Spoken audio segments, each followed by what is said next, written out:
You have an incoming call request. You guys have no idea who is our guest in today's episode. Most of us know him as Njoro, known for his creativity and a way that he tells his stories. When you wake up in the morning ukiingia job, haujui ni nani utabeba, haujui akona nia gani. In this episode, we discuss situational awareness, the balance between career in acting and family life. We also look into the different challenges that taxi drivers face on the roads. Hawapendi passengers, especially kama uko peke yako, unakaa nyuma yake directly. Right now tume-embrace a lot of tech. That's why kuna taxi hailing cabs. Yes. Kama Uber, Bolt, Faras, hizo zote. Kumekuwa na changamoto between wale watu wanataka kwenda old school. Na wako. What can you tell them? Do you hail in any taxi using apps or otherwise? This is another reason for you to like, share, and subscribe. Tell us your feeling about this conversation in the comments below. Kuna kwa gana hii notion Kenya ati karawa kikustop, lazima tu atapata makosa kwa gari yako, hata kama gari yako iko poa aje. Hata kama imetoka kwa showroom. Hata kama imetoka inspection kwa sababu ni PSV. Kuna kwa gana hii notion karawa lazima atapata makosa. So venye alipass kuna mtu akaandika blog na headline ilikuwa Njoro wa Uber actor Duncan Ochonjo passes away, na akaeka picha yake, which was okay kwa sababu ni information alikuwa anapeana. But now what happened after that is, so join us in this conversation to learn more about the challenges drivers go through. Ana drive and then msewa nduthi mwenye anataka kujikosesha hapo accident ndio apate pesa, akakaa akajirusha.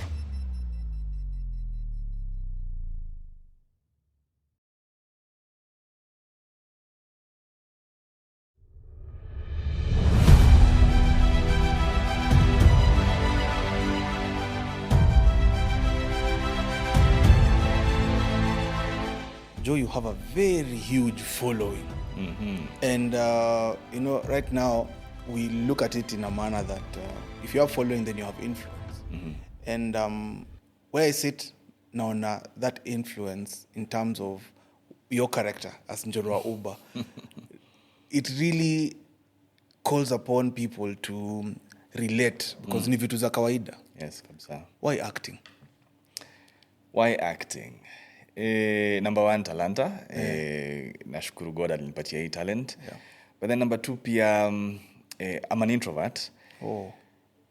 So napenda acting kwa sababu inanipatia that safe space ya kukuwa anyone I want to be. Kwa sababu unajua ukiwa kwa hiyo character unajipataga wewe ni huyo mtu kabisa. Whenever I'm Njoro, I mean any other character I've ever played, unaingia ndani na unakuwa hiyo character kabisa. So acting inanipatia opportunity ya naweza kuwa mwizi hapa in a safe space kwa sababu it's a controlled environment. Naweza kuwa daktari pale, lawyer pale. Inanipatia options za kukuwa whoever I want to be.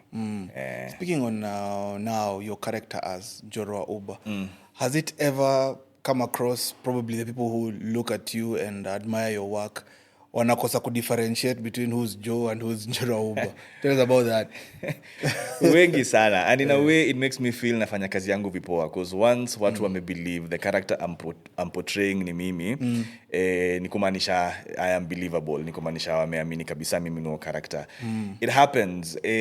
Siku hizi nishazoea kuitwa Njoro. Ni watu wachache sana wananitanga Joe. Na mimi mwenyewe ishaingia ndani kwa wapatia watu story fulani. Tulikuwa tumeenda burial sites za Muranga. So tuko mali nje tunapiga story, then nikasikia mtu ameitana huko Njoroge. Nikatan nikifikiria ni mimi, kumbe si mimi, anaongelesha Njoroge mwenzake yako hapo. So hata mimi imeniingia kabisa. I think it's because pia nimefanya hii ndio character nimefanya for the longest time. 5 years now. Is it 5 or 6? 6 actually. 5 years nimefanya for the longest time. So ishaniingia. So Njoro hata nafani badilishe jina kwa ID. Joe Kinyua Njoroge. We've seen a lot of taxi hailing cabs, and I can attest. There's a time I consulted for a company that deals with logistics, and many people follow you. When you're picking this, and I'll be speaking to the different sets that you've been performing in, which ultimately bring out the issues with regard to safety and security with the taxis. Tumeona watu wa Uber wakibeba matawi, tumeona wakifanya nini. Does it inform, and what are those things that probably you've picked on a safety and security space that really identify with your role as Njoro?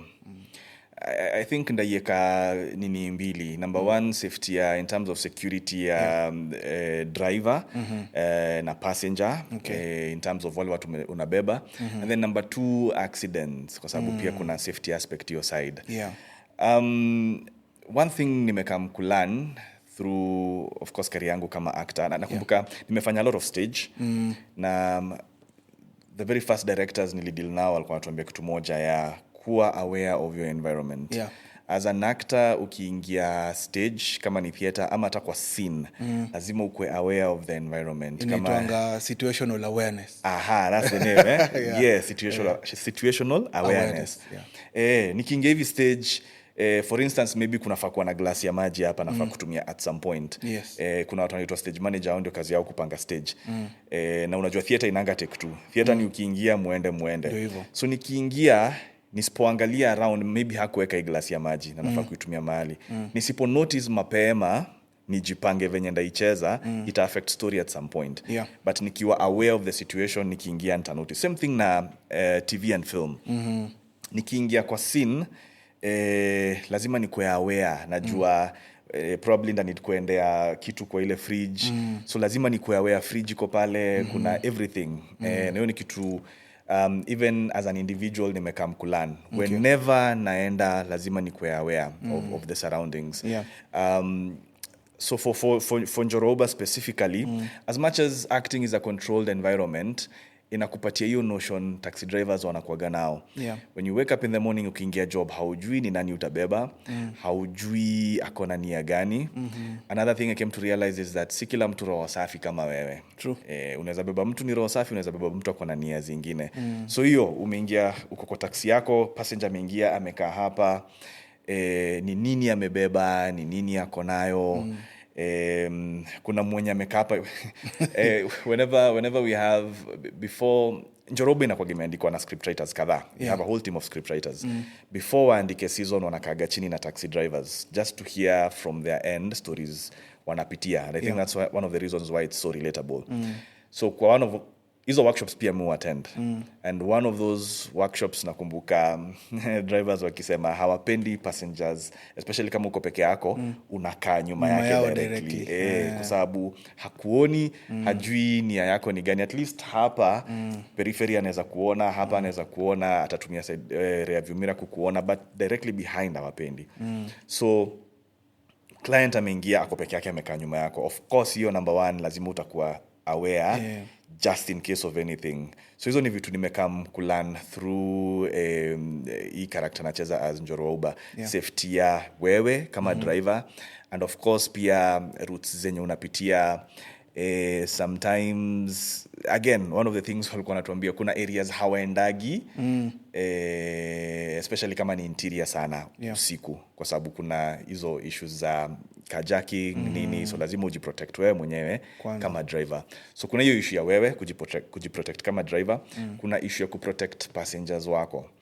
Because again, another incident, Njoro kwa traffic, then kuna passenger kwa simu. Na Njoro anajua hii area kuna kwa gana wakora. Wale wasa mikono nyepesi. Yes, au. So hii ilikuwa comical kwa sababu ilikuwa ni client hataki kuongea. Ni wale unajua kuna wale client anaingia hataki stories zako. Hataki stories zako, hata kujaribu kuminvolve hataki. So Njoro alikuwa anajaribu kuinvolve mse kwa story, mse hataki kumsikia. Njoro akamwa achana naye, ako kwa simu. Kwa side mirror Njoro akaona kuna mkora anakuja. Akaenda kuona mse hataki story, akamwambia tafadhali nyamazie. So at the end of it all, simu ilibebwa na ikaenda. So there is that. Kuna wewe mwenyewe as a driver, how do you protect yourself from such incidents? And then kuna issue pia ya how do you protect your clients. Kwa sababu at the end of it all, pia client ni binadamu kama wewe, number one. Number two, unataka kupatia rating poa. Utaki tena atoke kama amekasirikia kupatia rating mbaya. The other aspect pia ni hiyo ya accident. Barabara inakuwa na vitu mingi sana. Sometimes it doesn't matter how good you are a driver, vitu happen. Ndio kwa maana zinaitwa accidents. Yes. Kabla hata tuingie kwa hiyo accidents, umeleta a very crucial point when you are talking about usage of phones. Yes. Nowadays ukiangalia most of the vehicles zenye kwa hizi taxi hailing cabs, unakuta madriver wanaeka simu. In your opinion, do you think it's advisable for them to put it there? I think it's important. Ni tool ya job, especially kama ujui ni wapi unaenda, so maps ndio itakusaidia. So ni tool ya job. But then again, hiyo uliita situational awareness. Again, hujui client wako ni nani. Umenikumbusha kuna client ashaibia Njoro hapo wakiwa na yeye. Mpaka hiyo simu aliiba. So if you're not aware of the surroundings, then vitu zitakuhapenia. But then again pia ina raise point ya concentration kwa barabara. Because again ukiconcentrate na hii simu sana, ukose kuconcentrate na barabara, kuna ngori.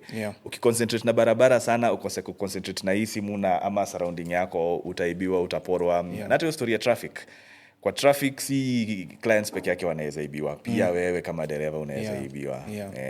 Now back to accidents. Nilikukat short hapo hivyo kwa accidents. I've seen the highest rate of accidents wanasemanga ni human error. Kuna character, I mean during the set, it might pop up in terms of now speaking on to accidents on the road. Kwa in terms of character yenye nacheza kwa show, hatujai nini sana, hatujai put a spotlight on it sana.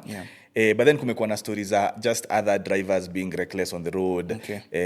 Njoro have maybe kuswerve ndio avoid. So hizo zimekuwa. Na venye umesema kuna element ya human error na kuna element yenye si ya human error. But venye tunaambiwagwa, jaribu as much as possible make sure hakuna human error. Wacha ikupatange it's something that was beyond your control.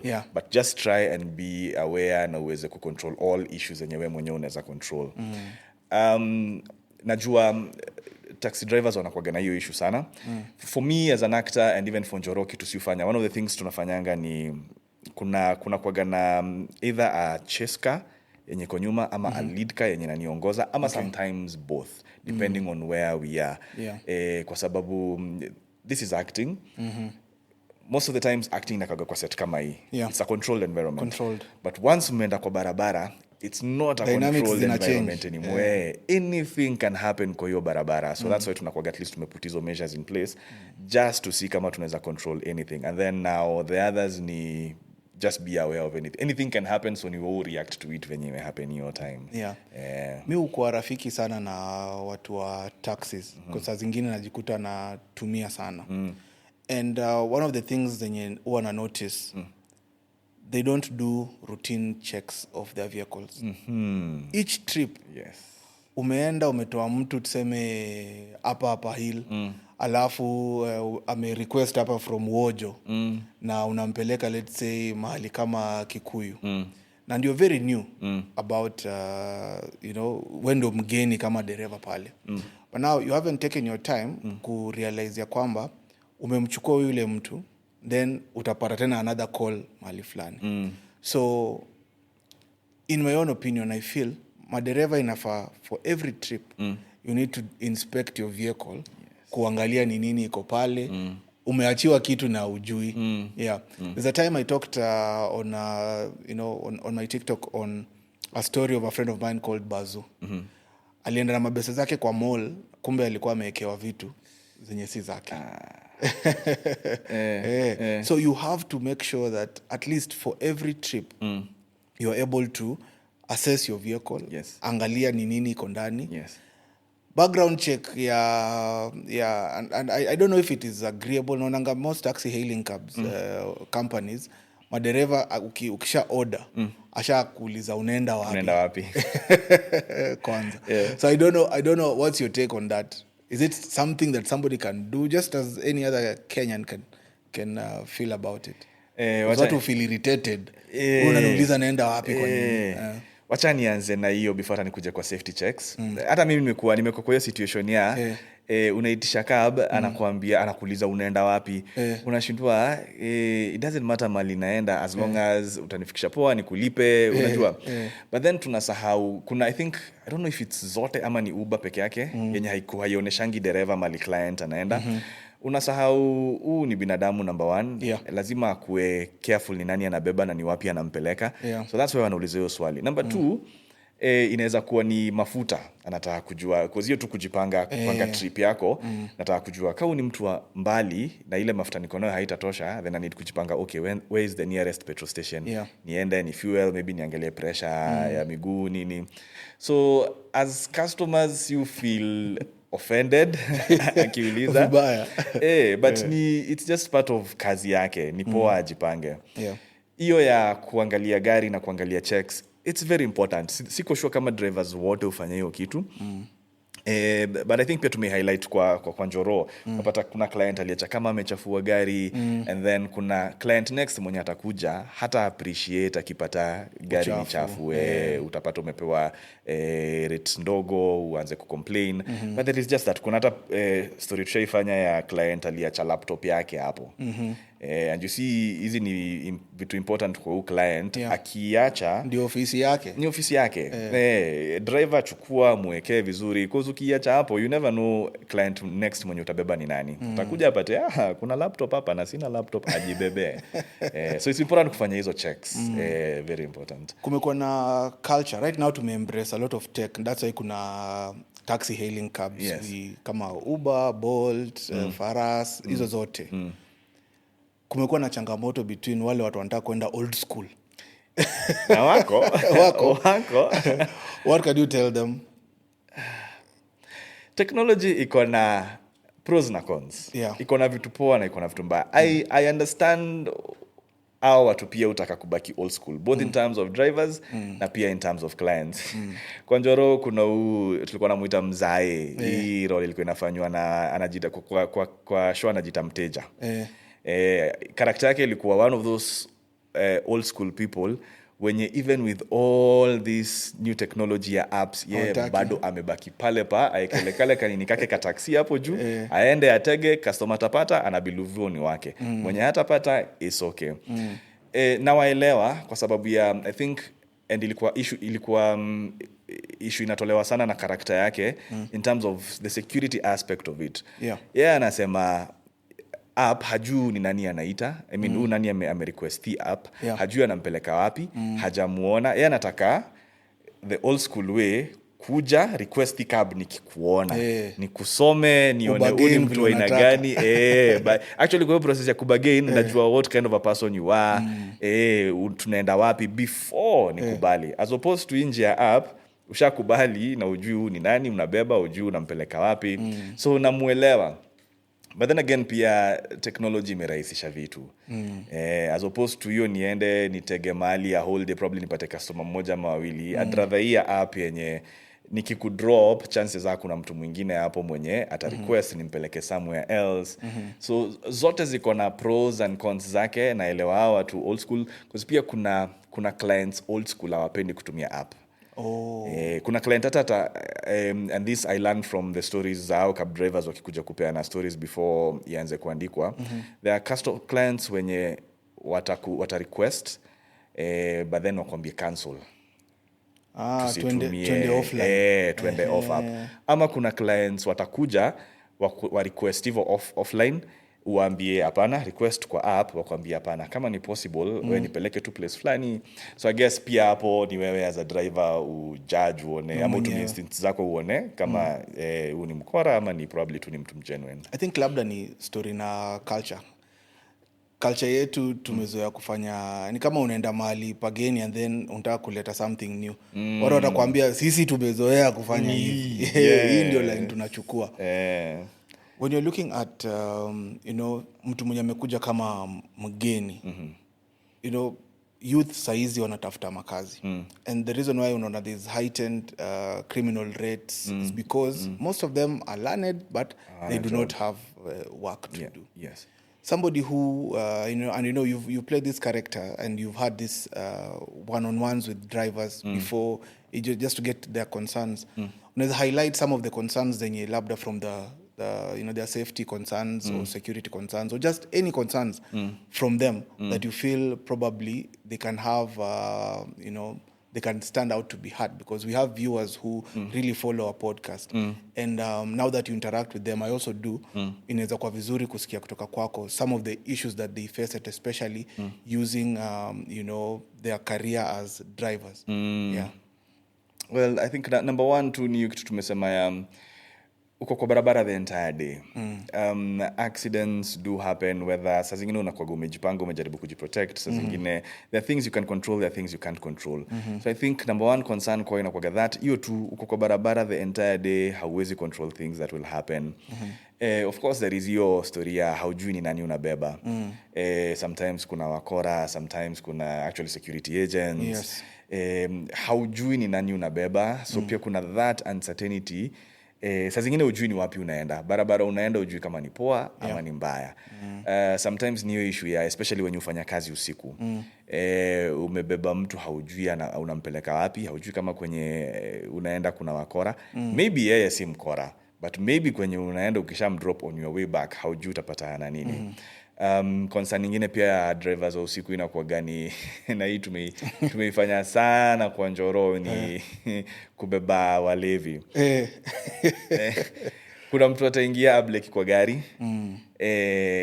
Yes, amesema destination ni place fulani, but tukifika haujui ni wapi exactly. Haja kulipa kwa sababu alibleki kwa gari.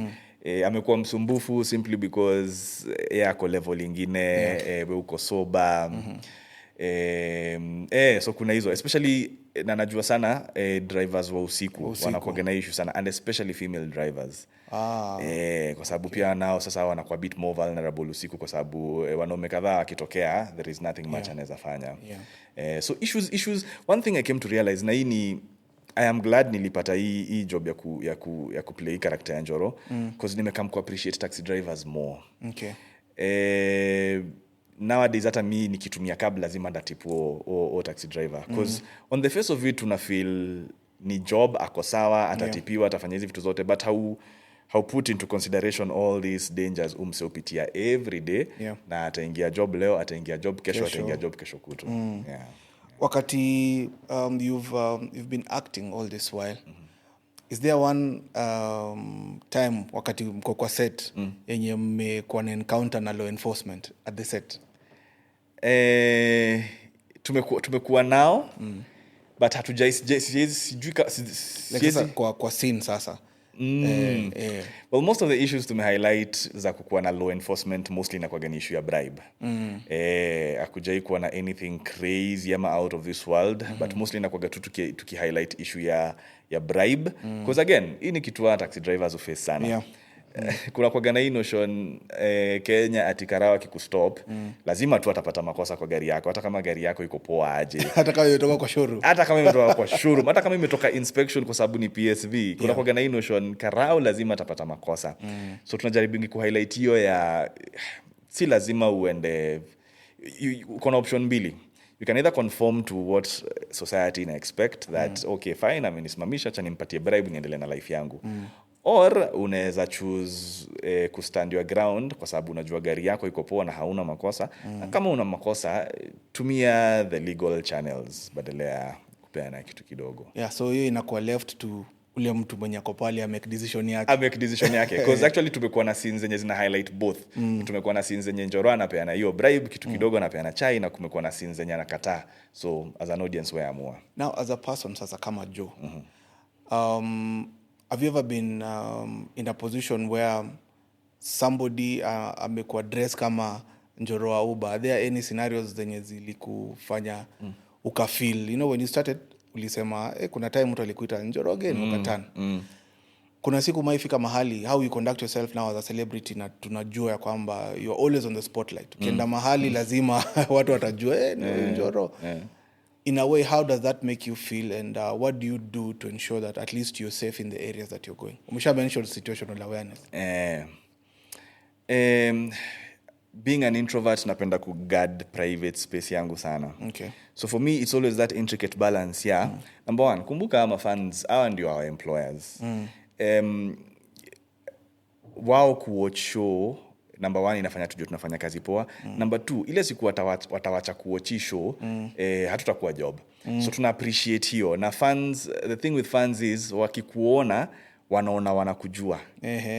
Wanasahau wewe hauwajui, but wao wanaona wanakujua. Yeah. So it's always an intricate balance of how do I guard my private space but still accommodate them. Unajua kuwasalimia, kupiga hiyo selfie, kusikia comments zao about the show. Kwa sababu wengi wakikuja kukusalimia watakuja kuambia nilipenda scene fulani, character fulani alikuja, nilipenda venye alicheza part yake. So in a way also pia sisi tunapata feedback about the show by just listening to them. So for me it's always that intricate balance. Na kumekuwa na instances zenye mtu amekuja amekuwa all over your space. But now ni kujirestrain muelewe kwa sababu you see again people are different. Yeah. It's just your situational awareness, ujue ni nini anataka, because again hata huo mtu anakuja na roho safi, kuna mtu atakuja na roho mbaya. Kuna mtu atakuja akiwa ni ukora anataka, ni wallet anataka kubeba, ni simu anataka kubeba. So ni ukwe tu aware na ukwe na hiyo balance ya kujua, because again ni different kila situation, different places uko, different people, it's very different. Kuna wenye atakusalimia kwa umbali na hiyo story imeishia hapo. Kuna huyu atataka that handshake karibu, kuna ule mpaka atataka hug, kuna ule sasa atakuja invade space yako kabisa. So it's just that balance ya Yesu ni employer wangu ndio, lakini kuna space tunafaa to keep, ama just how to balance you. It's different every single day. The journey of Njoro imekuwa, for some time, 6 years. And I'm sure kuna vitu umelearn so far. You've mentioned them in terms of even how you drive your own vehicle, how you carry yourself. What can you tell this Gen Z or the youth who are coming up on how they can be able to, relate more with your content as you highlight the things that, drivers go through? What are the key pointers that you can tell them? Kuna mtu mahali labda amemaliza uni na anasema okay, I want to try out something. And that's something that I want to try out is in driving. Na wamechukua kitabu wanaandika, notes zao wanatoa wapi? Kwa Njoro Uber, What can you tell them? Because it's acting, but at the same time you're also educating people. Yes. Naweza waambia, and this is something I've come to learn, is that but then again industry zote hakuna kazi rahisi. It's just how you approach it na mentality yenye uko nayo, na ni wapi unataka kuenda. But hakunanga job rahisi. I used to think job ya cab drivers ni rahisi until nianze kuinteract now from now this other side, nikisikia stories zao. Iko na challenges mingi sana. Kuna wengine wanakanga hivyo wanakuambia mimi ningekuwa na options singefanya hii job. But then again whichever industry unaingia lazima itakuwa tuna challenges zake. So I think ni kujiuliza ni mbona unataka kufanya hii job. And as much as I love how our show is relatable, I love how people take some of the things we do ama we say ama we show kwa hiyo show ni wanazichukua kama gospel truth. But ningetaka kuambia it's a scripted show. So as much as tunachukuanga hizi experiences wanakuwaga nazo, there's always something small added for drama ama for comedy. So wasichukulie 100%. Let them do their own research kwa industry wanataka kuingia. But kitu ya maana naweza waambia ni jitume. Kama hii ndio kitu unataka kufanya, usiogope the challenges. Wewe ingia, jitume kabisa, and at some point kila kitu itajipa. How do you then balance between your family and work? Because sometimes unaona uko scenes zingine ni za usiku, scenes zingine zina take the whole day, sometimes a week. How do you get to balance that? For format yenye si shoot nayo Njoro Uber inakuwaga 4 or 5 months of shoot, and then sasa hizi months zingine naweza fanya kitu nataka. Those 4 or 5 months inakuwaga very intense. Venye umesema for format ya show inakuwaga everything is seen through the eyes of this cab driver Njoro. So that means nakuwaga kwa set every single day. Most of the shows I've done before, hata ukifanya lead unajipata kuna scene 1, 2, 3 hauko. Ama kuna siku 2, 3 hautahitajika kwa job. But sasa hii ni different kwa sababu niko set from the Njoro ako from the very first page to the last page of the script, that means niko set daily. Yeah. So hizo 4-5 months nafanyanga inakuwa physically taxing. Na I am fortunate enough kusema niko na wife mpoa mwenye anaelewa job wise, anaelewa saa zile ni job, anaelewa that chances are 5 to 6 days of the week nitakuwa na come home late, natoka early. Saa zingine hata tutaonana, ndafika nipate amelala, na kesho asubuhi niamke before hata amke na niende. So I'm fortunate enough kupatana na mtu anajua hii ni kazi. I'm also fortunate enough kupatana na mtu mwenye anaelewa. Actually most of the times tukipatana na fans wakitaka kupiga picha, yeye ndio volunteer na kwa mwenye atapiga hiyo picha.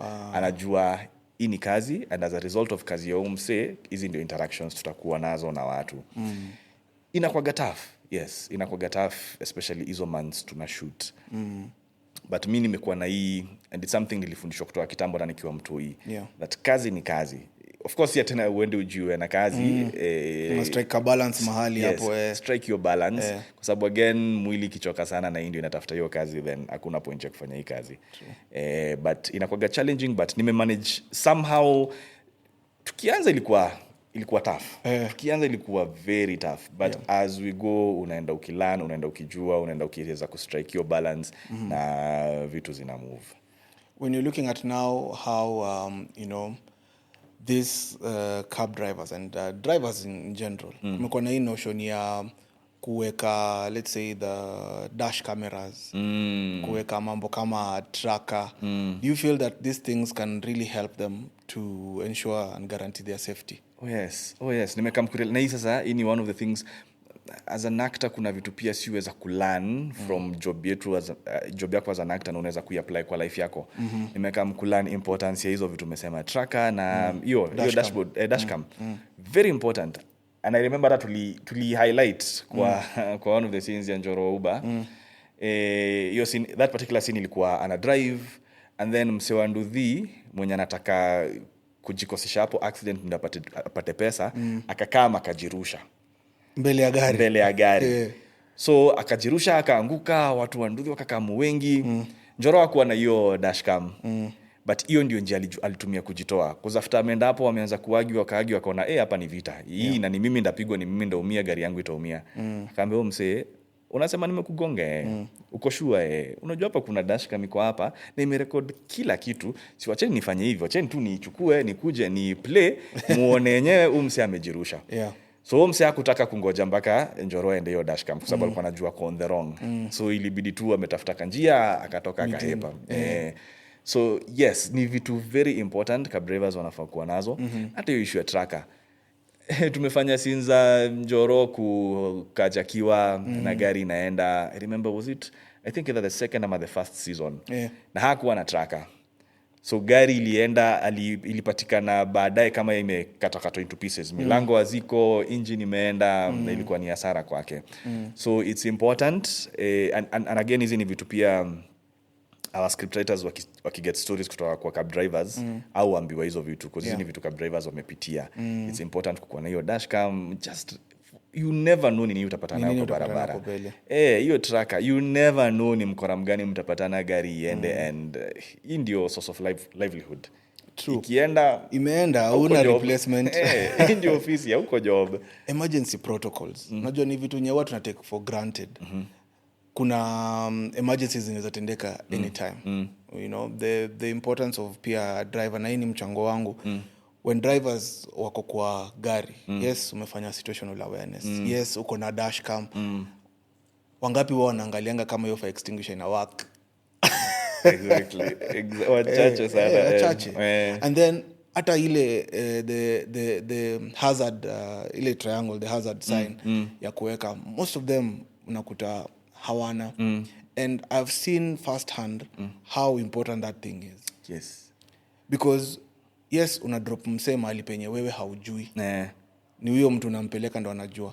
And then umekuja na incident imetendeka. Na hauna hizo, you know, the prerequisite item. So I also think through your show, you've really highlighted all these things that can also apply to an individual, not only the cab drivers and things like that. Yes.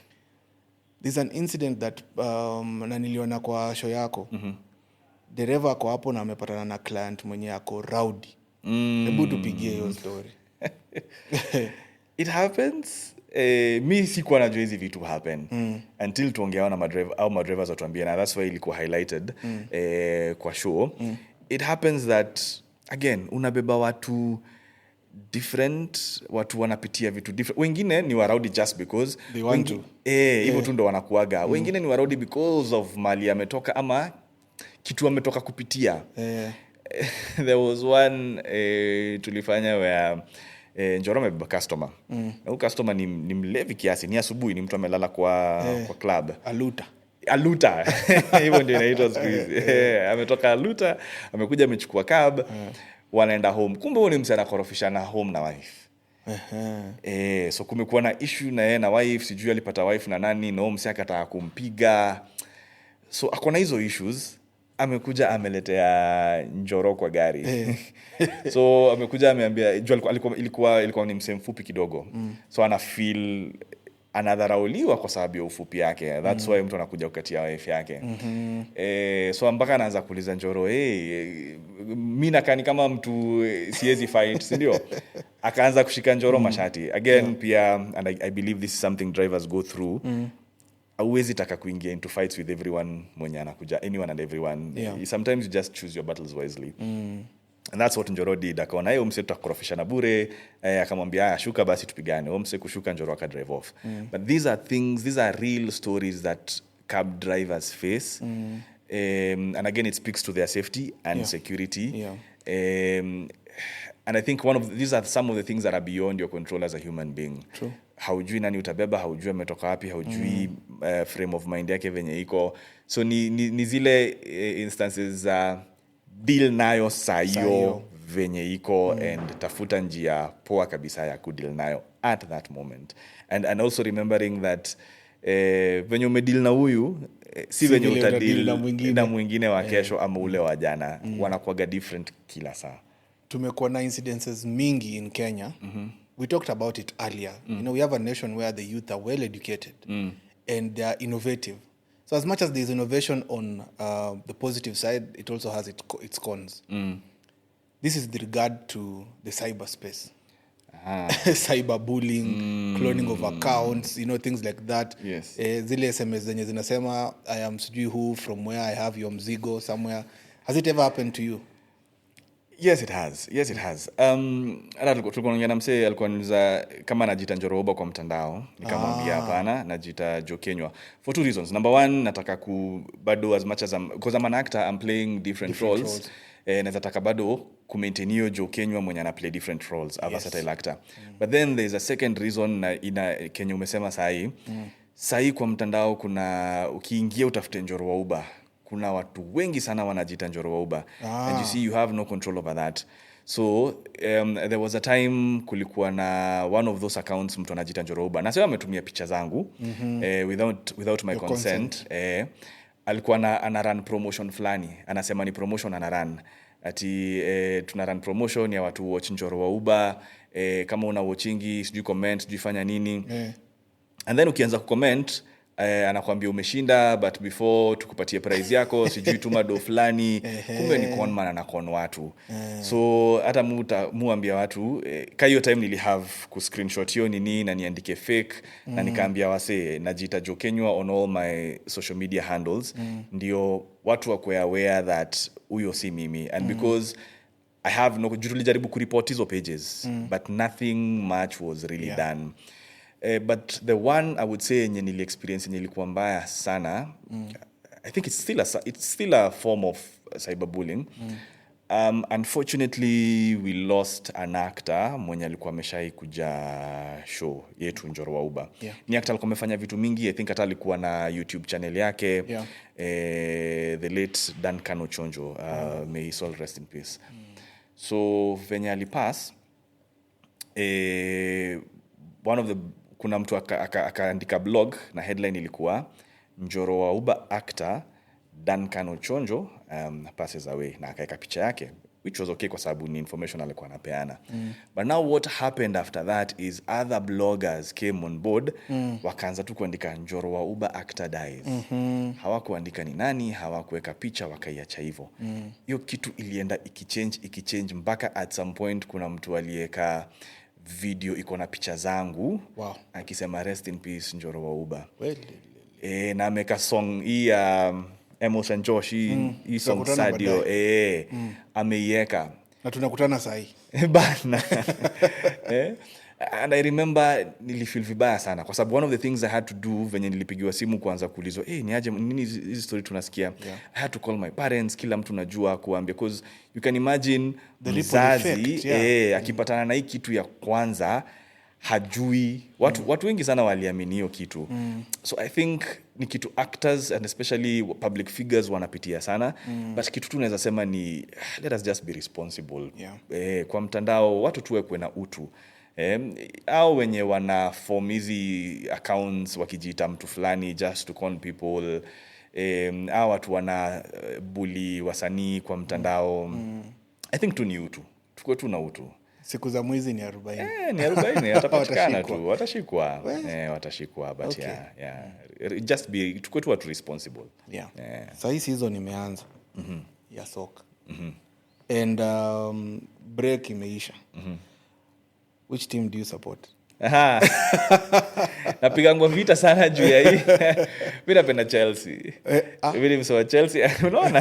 Hiyo ndio vita mpigwa tu Chelsea. But musema mimi ni die hard mbaya as much as sijui players kabisa, but anytime Chelsea wanacheza nataka kucoach hiyo game.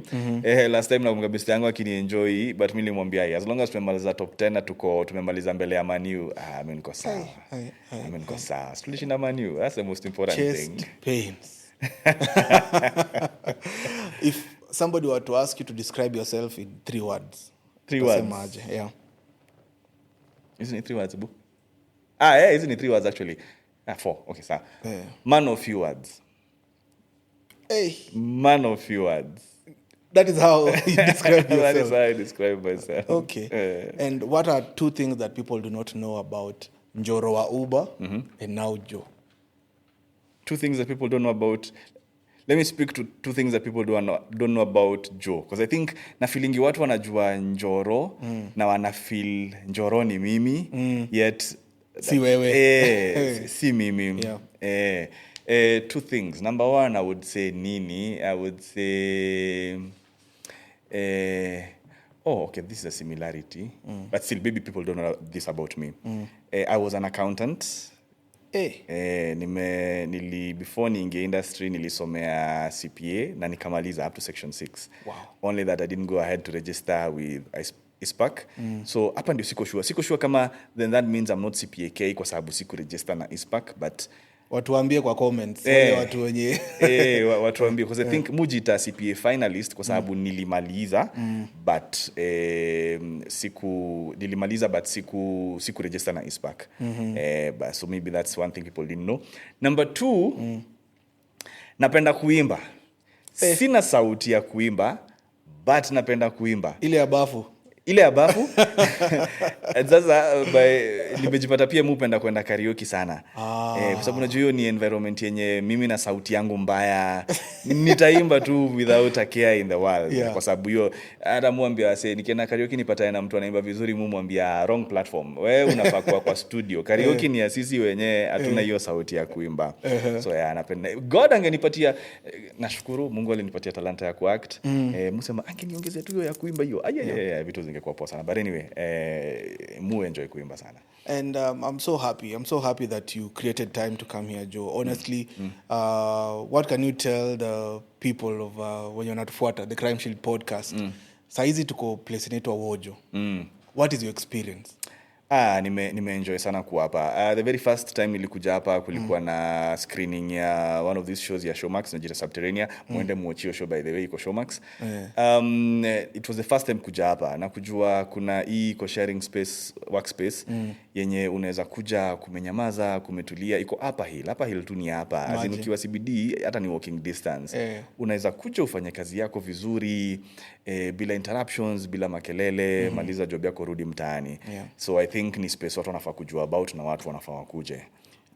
As we finish, nataka uambie wale watu ambao wako kwa taxi and drivers in general.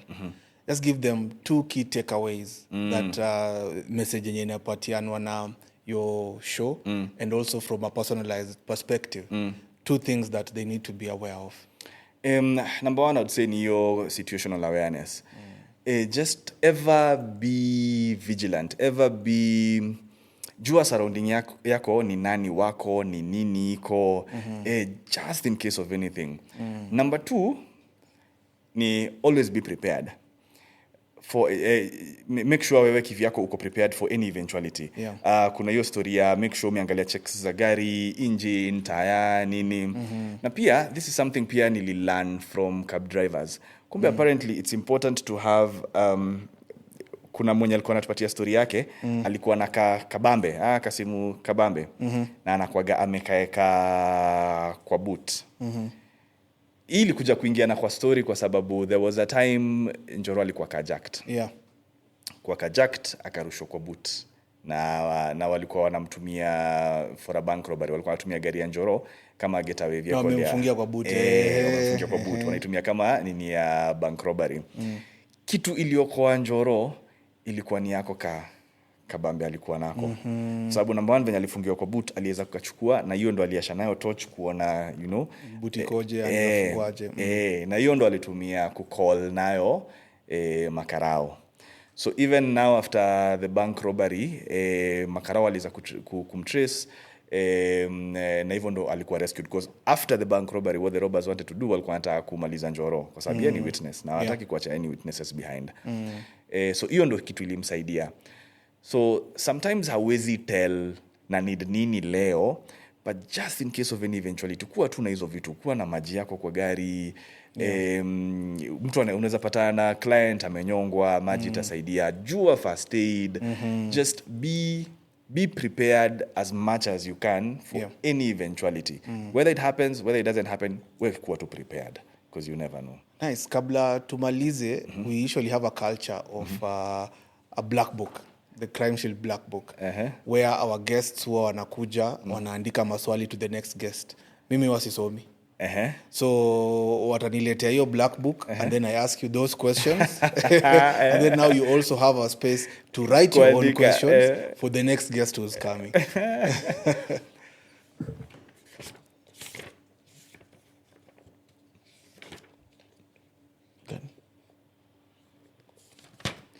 So hata ujui hizi maswali. Mimi sijui, ndo naziona saizi. Haya. So this was from our previous guests. Anasema am I allowed to ask ilikuwa ni nani? Okay. Ukisaidia black book ndo tutajua. So but we were talking about mambo ya universities and safety in universities. Okay. So hizi ni maswali kutoka kwa students.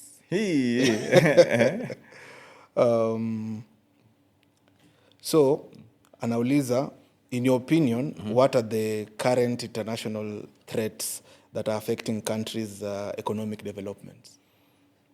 I would say war. Hizi ma countries tunaona zikipigana zikirushiana, makombora kila mahali. And I think pia climate change. Hizo ndio vitu mbili naweza sema. Kwanza climate change imetu affect sana that nowadays vitu ziko different na venye zilikuwa kitambo. Inaleta threats za hunger, starvation, droughts, floods, hizo vitu zote. The next one is who do you feel you need to protect the most in your life? In my life? Yes. Myself. Kwa sababu it has to start from me. Ndio nikuwe in a position ya kuprovide ya familia yangu. It has to start from me protecting myself and my health. Nikuwe in that position. I think it has to start from me. Na huyu ni kama alikuwa amejua ni nani anakuja kwa hii set. Anauliza what is financial engineering? Hata mimi sijui ni nini. Watu wa CPA. Hata mimi imenipita financial okay, hata ama ni kujipanga kimfuko. Maybe ndio kitu alikuwa anamaanisha, but hata mimi hiyo tutaangalia hiyo. The final one is does police service enhance effective security within in itself when it comes to security? how wenyewe huwa wanajiprotect. So sorry, in your opinion, come again. Does the police service enhance effective security? Yani vile wanajitekeleza kikazi when it comes to how they conduct themselves wenyewe? Well, in Kenya I wouldn't say really. I think it's inaenda either way, because kuna watu utapatana nao na watakwambia interaction yao na polisi haikuwa poa, and so they don't even feel secure. And I think wacha tu niweke historia maandamano yenye tulikuwa nayo. Kuna wenye ulikuwa unaona wanakuja wanaongelesha watu vizuri, na kuna wenye ulikuwa unaona ni kama hata hakuna utu kabisa in the way they are treating people. So ukiuliza huyu mtu alipitia through the hands of this policeman, kuna mwenye atakwambia mimi nilifeel safe nikiwa nao, na kuna mwenye atakwambia saa hii akiona polisi ataenda nje nyingine kwa sababu hakufeel safe ama protected. Okay. So I think kwetu it goes, kuna balance both ways. Inaenda both ways. So now sasa mimi na hand over the black book to you. Utaandikia the next one maswali, and I'm not going to see it, by the way. And team ndio wako nayo. It's a question on anything and everything. Anything and everything, as long as iko interrelated na safety and security. As long as iko related na safety and security. Yes. Okay. And for those who don't know, we're also in Spotify, Apple Play. Hizo platform zote. They'll have to check it out. Itakuwa inapita pale chini. So si kuona tu mtu anaweza sikiza. Yeah. Because it's conversations. We're just saying stories, and we're able to highlight safety and security issues through different perspectives. What we fikiria safety and security is just about the police, the army, security guards, but it's an aspect that is faced even in how we conduct ourselves. True. Yeah. I agree with you. Nata kuna huyu famous alikuwa anasema kitu time ilikuwa time ya COVID. Alikuwa kusema usalama unaanza na wewe, usalama unaanza na mimi. As in safety na security, even before tufike hapo mali nataka karao ani protect, najua kuna security guard hapa chini ata protect property. It has to start with mimi personally. Yes. And actually I was happy with your answer that if there's one person you can protect or save is yourself. In everything. Hata kwa ndege unaonanga wanasemanga you put on that mask before you give help. Yes, kwa sababu wewe ukiwa sawa then utaweza kuprotect mtu mwingine. But kama wewe hauko sawa then hata mwingine utaweza kumprotect. That's it. Yes. Wale watu wana view, put in the comment section, tell us your feeling about this episode. Joe was our guest today, and as he writes in the black book, we're able to, as always, wapo tunasema keep it Crimeshield, and see you next time.